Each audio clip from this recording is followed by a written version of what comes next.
भगवान, मैं हृदय की वेदना व्यक्त करना चाहता हूं जो कि मैंने आज तक किसी से व्यक्त नहीं की। मेरे मन की हालत खंड खंड हो गई है। एक तरफ सत्संग का प्रेम और परमात्मा से मिलन की चाहत और दूसरी तरफ भौतिक काम वासना की तरफ हर पल का झुकाव।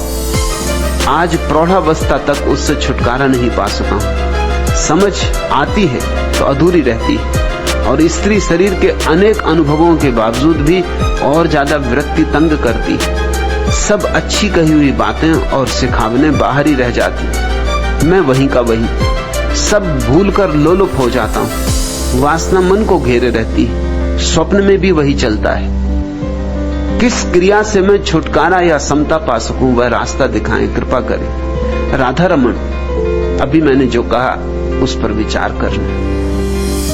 क्यों छुटकारा चाहते हो? किसने तुमसे कहा कि छुटकारा चाहो?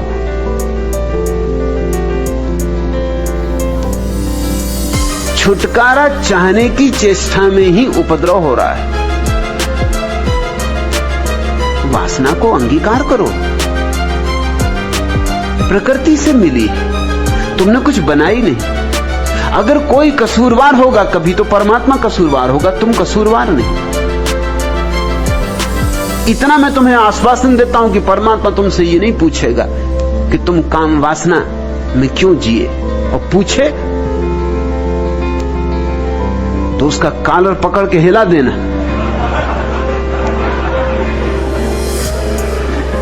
और कहना कि दी थी तुमने, मेरा क्या कसूर था? ना बनाते। नहीं, परमात्मा ने कभी किसी से पूछा नहीं। कैसे पूछेगा? तुम अपनी तस्वीर में लाल रंग भरो और फिर तस्वीर पर नाराज हो जाओ कि इसमें लाल रंग क्यों, तो लोग तुम्हें पागल कहेंगे। तुम्ही ने लाल रंग भरा है। अगर कोई कसूरवार है तो परमात्मा कसूरवार होगा, तुम तो कसूरवार नहीं हो। मैं तुम्हें मुक्त करता हूं तुम्हारे कसूर से। तुम ये पाप का भाव छोड़ो। और मजा ये है, और विरोधाभास भी, अगर पाप का तुम भाव छोड़ दो वासना के प्रति तो कभी के मुक्त हो गए होते। प्रौढ़ावस्था तक रुकना ना पड़ता। मेरे देखे वैज्ञानिक हिसाब से 14 वर्ष की उम्र में काम वासना शुरू होती, पकती, और 42 वर्ष की उम्र में अपने आप समाप्त हो जाए, अगर व्यक्ति स्वीकार करके शांति से आनंद पूर्वक जिए। अपने आप समाप्त हो जाए। हर 7 वर्ष में परिवर्तन होता। पहले 7 वर्ष में वासना बिल्कुल ही छिपी होती। 7 वर्ष से 14 वर्ष की उम्र में हल्की हल्की झलकें आनी शुरू होती। समझ में नहीं पड़ता बच्चे की कि क्या हो रहा है, लेकिन हल्की हल्की झलकें आनी शुरू होती। उसमें उत्सुकता जगने लगती। 14 वर्ष की उम्र तक वासना पक जाती, प्रकट होने को तैयार हो जाती। मगर हमने जो व्यवस्था बनाई है वो बड़ी बेहूदी अवैज्ञानिक है। जब बच्चा काम वासना से तैयार हो जाता है 14 साल का, तब हम उसे दमन शुरू करवाते।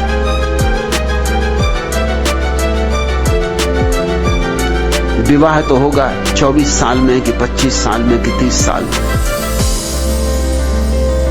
14 साल से लेके और 24 साल तक 10 साल के फासले में वासना का क्या होगा? दबाएगा बच्चा और दबाने से रुग्ण होगा, तो वासना स्वप्न में प्रविष्ट हो जाएगी या कोई विकृत प्रक्रिया पकड़ लेगा वासना को प्रकट करने की। यह तुम्हें जान लेना चाहिए कि 18 वर्ष की उम्र में वासना सबसे प्रबल वेग लेती है। 17.5 वर्ष की उम्र में ठीक, क्योंकि 14 वर्ष से 21 वर्ष के ठीक मध्य में वासना सर्वाधिक प्रबल होती। उतनी प्रबल फिर कभी नहीं होगी, और उसी वक्त हम दमन करवा रहे हैं। उसी वक्त हम कह रहे हैं कि कि अभी पढ़ाई में मन लगाओ। उसी वक्त हम कह रहे हैं कि अभी तो राम भजन करो। उसी वक्त हम दमाने का सारा उपाय कर रहे हैं। फिर तुम्हारे बच्चे अगर विकृत हो जाते हैं, और एक दफे विकृति पकड़ ले तो आसानी से नहीं छूटती। ध्यान रखना, जो प्राकृतिक है वो आसानी से उसके पार जाया जा सकता, जो अप्राकृतिक है उसके पार जाना कठिन हो जाता है। अप्राकृतिक जटिल हो जाता है और अप्रकृति पैदा हो जानी स्वाभाविक है। हजार तरह की विकृतियां संभव है और सारी मनुष्य जाति विकृति से भर गई। 24 या 25 साल या 26 साल या जैसे जैसे सभ्यता आगे जा रही, उम्र बढ़ती जा रही विवाह की, क्योंकि इतनी शिक्षा पूरी होगी तब विवाह। 25 साल और 30 साल के बीच में कभी विवाह होगा। अब मजा यह है कि वासना उतार पर हो गई तब विवाह होगा। जब वासना अपने उद्दाम वेग में थी तब विवाह ना हुआ। अब वासना का वेग क्षीण होने लगा। 17.5 वर्ष में सबसे ऊंचा शिखर छूती है वासना। ये मैं वैज्ञानिक शोध की बात कर रहा हूं। और फिर उसके बाद उतार शुरू हो जाता। 5-7 साल में जब उतार हो गया फिर विवाह होगा। अब विवाह में संभोग तो होगा, लेकिन संभोग से तृप्ति नहीं होगी। वह तृप्ति हो सकती थी 17.5 साल की उम्र में, अब नहीं हो सकती। अब वेग ही नहीं है इतना कि तृप्ति हो सके। अब भूख ही इतनी गहरी नहीं है कि तृप्ति हो सके। अब तुम्हारी वासना फुसफुसी हो गई। अब ये फुसफुसी वासना जिंदगी भर पीछा करेगी। तृप्त हो गई होती तो कभी तुम इसके छूट गए होते, कभी के छूट गए होते, मगर तृप्त नहीं हो पाएगी। और हर बार जब वासना में उतरोगे, आनंद तो कोई भी अनुभव नहीं होगा और विषाद अनुभव होगा पीछे कि शक्ति भी खोई, कुछ पाया भी नहीं। ये कैसी पशुता में मैं उतरता हूं तो निंदा और घनी होती जाएगी। जितनी निंदा घनी होगी उतने ही तुम उतरोगे तो जरूर, और अपने को चाहोगे कि ना उतरता तो अच्छा था। तुम्हारे भीतर विरोध खड़ा हो जाएगा, द्वंद्व खड़ा हो जाएगा। एक हिस्सा जाएगा और एक हिस्सा खींचेगा। ये ऐसा हुआ जैसे बैलगाड़ी में दोनों तरफ बैल जोत दिए और लगे फटकारने बैलों को दोनों तरफ। बैलगाड़ी के अस्थि पंजर उखड़ जाएंगे। वही तुम्हारी दशा हो गई, वही सारी मनुष्यता की दशा हो गई। तृप्ति से मुक्ति संभव है, अतृप्ति से कभी कोई मुक्त नहीं होता। अब रोज रोज तुम्हारी वासना क्षीण होती जाएगी और रोज रोज तुम्हारा विषाद घना होता जाएगा। अब 42 वर्ष में तो क्या, 82 वर्ष में भी छुटकारा संभव नहीं। अब तो तुम मरते दम तक वासना में ही दबे दबे मरोगे। और तब तुम्हें पंडितों, पुरोहितों, साधु संतों की बातें बिल्कुल ठीक मालूम होंगी। ये समझने की कोशिश करो, क्योंकि वो कहते हैं कि वासना सिर्फ दुख है, और तुम्हारा अनुभव भी कहेगा कि हां दुख है। अब ये बड़ा अद्भुत तर्क हो गया। उन्हीं ने ऐसा जाल रचा कि वासना दुख हो जाए, और तुम्हारा भी अनुभव अब यही कहेगा कि वासना दुख है। तो संत ठीक ही कहते हैं। इसलिए मेरे जैसे लोगों की बात तुम्हारी समझ में ना पड़ेगी, क्योंकि तुम्हारा अनुभव मेरे विपरीत है। मैं कहता हूं वासना परम आनंद है, मगर तुम राजी नहीं हो सकते। तुम कहोगे किससे कह रहे हैं आप? और लोग समझते हैं कि उन्होंने बच्चे पैदा कर लिए इसलिए उन्होंने वासना को जाना है। बच्चे पैदा करने के लिए वासना जानने की कोई जरूरत नहीं। बच्चे पैदा करना तो इतना सरल काम है, गधे घोड़े भी कर रहे हैं। इसलिए कोई जानकारी या होश की जरूरत नहीं है। बच्चे पैदा करना तो इतना सरल काम है जैसे बटन दबा के बिजली जला देना। लेकिन क्या तुम समझते हो कि बटन दबा के बिजली जला ली तो तुम समझ गए कि बिजली क्या है?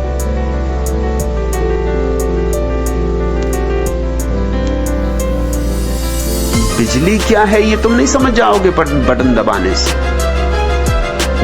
बिजली को जानना तो एक बड़ी गहन यात्रा है, बड़ी लंबी यात्रा है।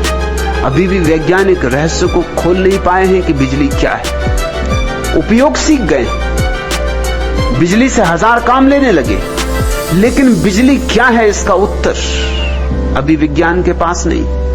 और काम वासना जीवंत बिजली है, जीवंत विद्युत है।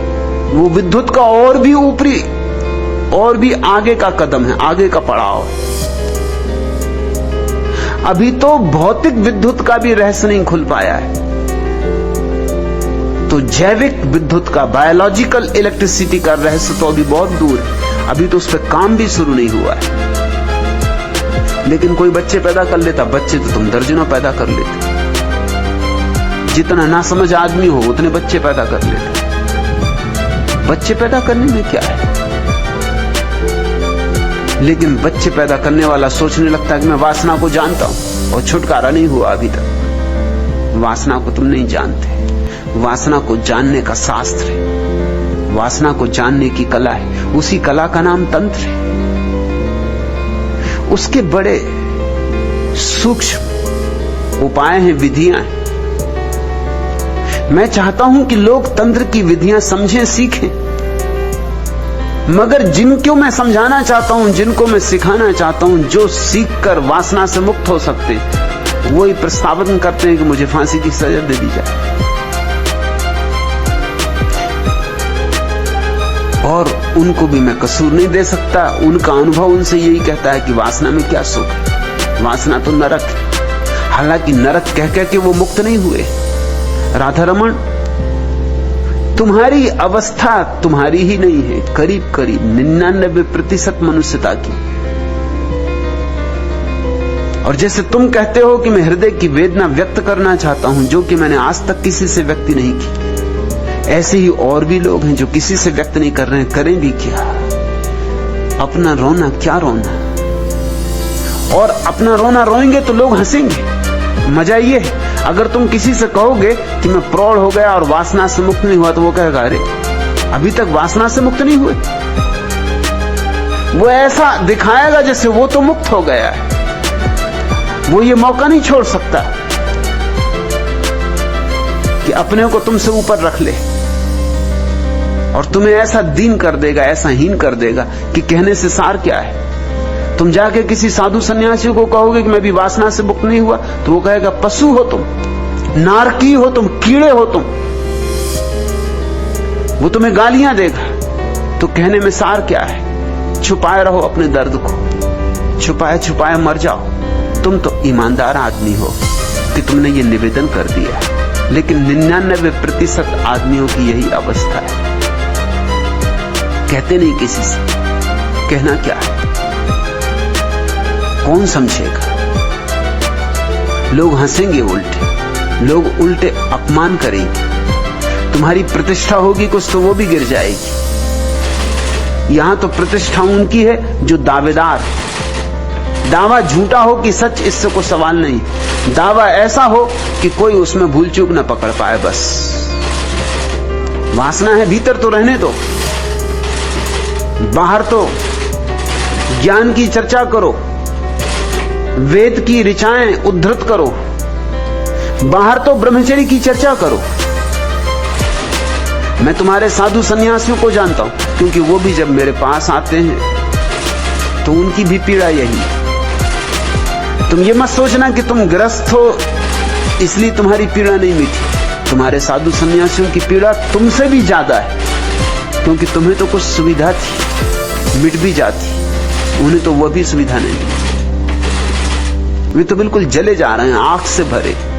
अगर तुम्हारे साधु सन्यासियों की खोपड़ी खोली जाए, छोटी छोटी खिड़की बनाई जाए खोपड़ी में, और उनकी जांच की जाए, तो तुम चकित होगे कि तुम जितना नारकी दृश्य वहां देखोगे तुम्हें कहीं भी दिखाई ना पड़ेगा। तुम खुद भी प्रयोग करके देख सकते हो। रोज तुम भोजन कर लेते हो, फिर तुम भोजन के सपने तो नहीं देखते। एक दिन उपवास करो, उस रात भोजन का सपना देखो। 2-4 दिन का उपवास करो, भोजन ही भोजन की सोचोगे। और सब सोच विचार खो जाएगा। मैं तुमसे कहता हूं राधा रमन, काम वासना का विचार भी खो जाएगा। एक 5-7 दिन उपवास करो, भोजन ही भोजन दिखाई पड़ने लगेगा। रास्ते पे निकलोगे तो स्त्रियां दिखाई नहीं पड़ेंगी, होटलें दिखाई पड़ेंगी। होटलों के अक्षर बिल्कुल साफ साफ दिखाई पड़ेंगे, बोर्ड बिल्कुल पढ़ोगे, बार बार पढ़ोगे। रास्ते पे निकलोगे तो और कुछ नहीं, ये भजिए की गंध, ये पकौड़ों की गंध। राह तुम्हें एकदम गंधों से भरी मालूम होगी, भोजन की एक से एक गंध।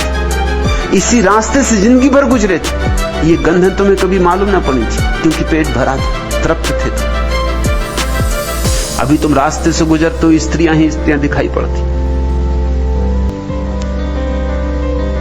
तुम्हारे भीतर वासना दबी पड़ी है। तुमने अच्छा किया कि कहा, निवेदन किया, रास्ता बन सकता है, लेकिन रास्ते को बनाने के लिए कुछ बड़ी महत्वपूर्ण बातें समझनी होगी। तुमने कहा मेरे मन की हालत खंड खंड हो गई, तुमने की है हालत खंड खंड, हो नहीं गई।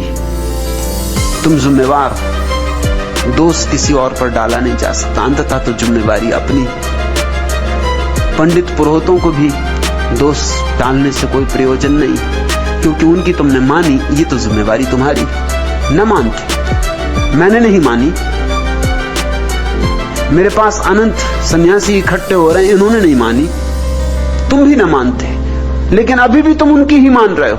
ये प्रश्न भी उनकी ही मान्यता से पैदा हुआ है, ये अड़चन भी उन्होंने दी, ये प्रश्न भी उसी से पैदा हुआ है। तुम कह रहे हो एक तरफ सत्संग का प्रेम और परमात्मा से मिलन की चाहत, और दूसरी तरफ भौतिक काम वासना की तरफ हल पल झुकाव। ये दोनों अलग बातें नहीं है। जिन्होंने तुमसे कहा अलग है, उन्होंने तुम्हें गलत समझाया। ये दोनों बिल्कुल एक सी बात है। जिस चाहत से तुमने किसी स्त्री को चाहा है, वही चाहत तो नए पंख लगा के परमात्मा को चाहेगी, विपरीत नहीं। जिस वासना के कारण तुम्हें किसी स्त्री के चेहरे में सौंदर्य दिखाई पड़ा था, उसी के कारण तो तुम्हें किसी कमल में सौंदर्य दिखाई पड़ेगा। चाहत तो वही है।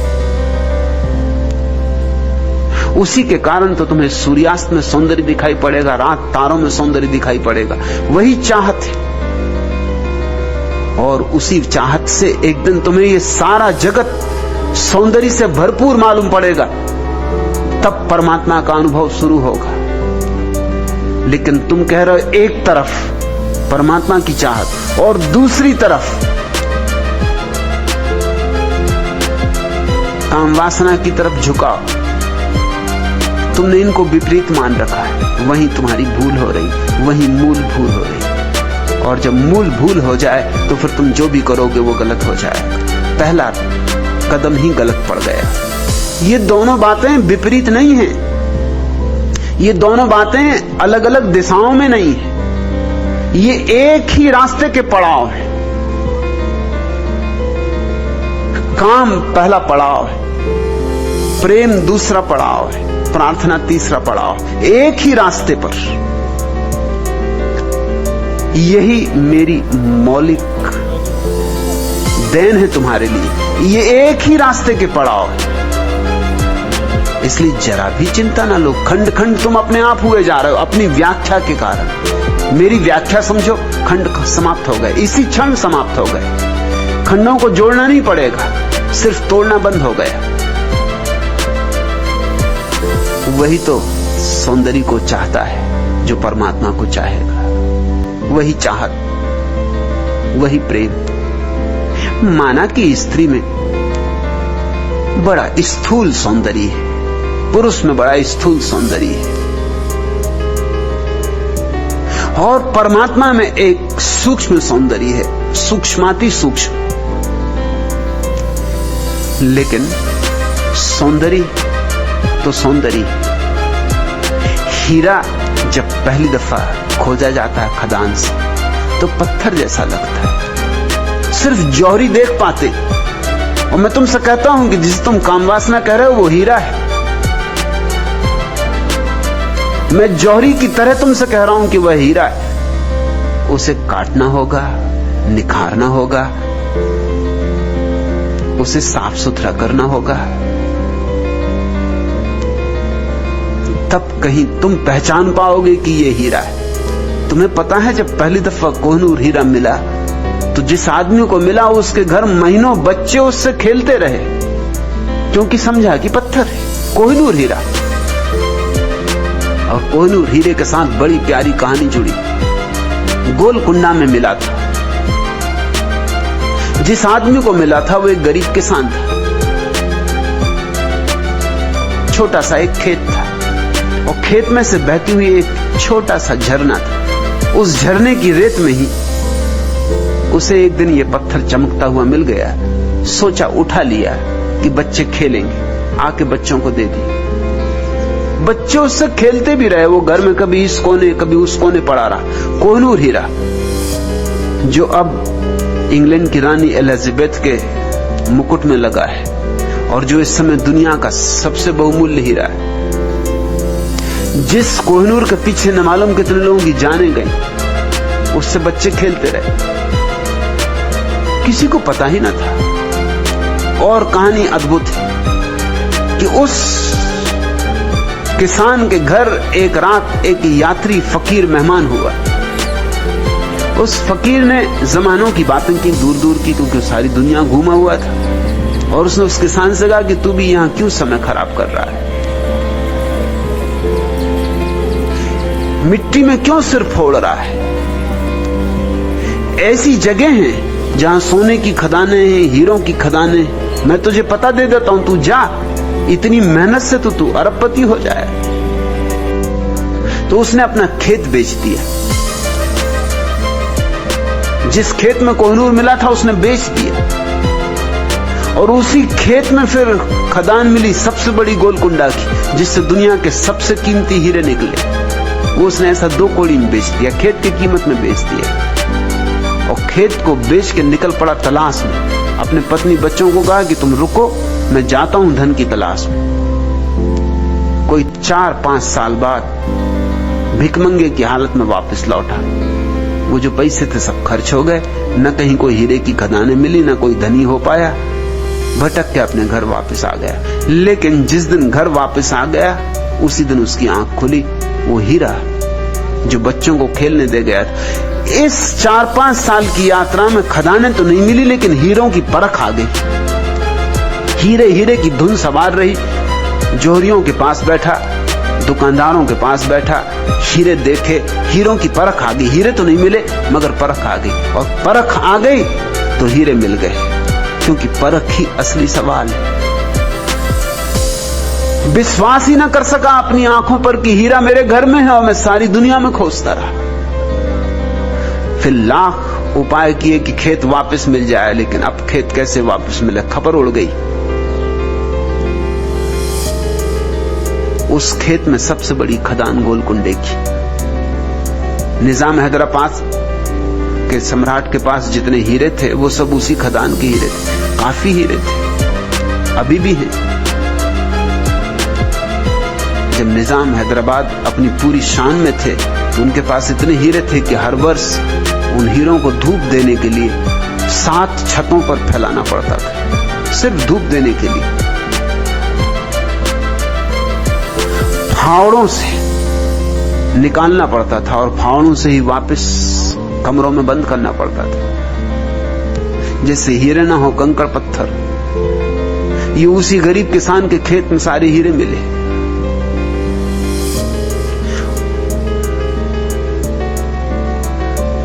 तुम्हारी दशा भी उसी गरीब किसान जैसी। वो जो तुम्हारे खेत में छोटा सा झरना बहता है काम वासना का, वही हीरों की खदान है। परख चाहिए। पहली बात स्मरण रखो, काम वासना परमात्मा की ही तलाश है, और इसलिए काम वासना में तुम सदा पाओगे कुछ कमी रह गई, कुछ कमी रह गई, क्योंकि तलाश परमात्मा की है। देह से कैसे राजी होगे? अदेही प्रेम चाहिए, अदेही सौंदर्य चाहिए, मगर देह की सीढ़ी बनानी होगी। तुम कहते हो एक तरफ सत्संग का प्रेम और परमात्मा से मिलन की चाहत, और दूसरी तरफ भौतिक काम वासना की तरफ हल पल चुका हो।